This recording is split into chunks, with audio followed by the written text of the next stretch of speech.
চেঙাৰ উজিৰৰ চৰগাঁও পঞ্চায়ত ভিত্তিত খেল মহাৰণ 2.0 শুভাৰম্ভ। উক্ত অনুষ্ঠানটো উদ্বোধন কৰে পঞ্চায়তৰ প্ৰাক্তন সভানেত্ৰী জাহানাৰা পাৰবিন চৰকাৰে।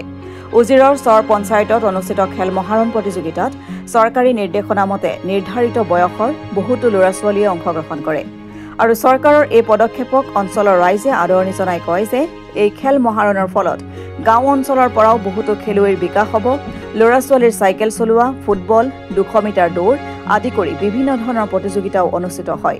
চৰকাৰী বিভাগীয়ৰ ফালৰ পৰা উপস্থিত থাকে বিভিন্ন পৰ্যায়ৰ ব্যক্তিৰ উপৰিও উজিৰৰ চৰৰ গণ্যমান্য ব্যক্তিসকল।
বাঘমাৰা চৰৰ পৰা নুৰ জামাল হুছেইনৰ ৰিপৰ্ট, অসম টুডে।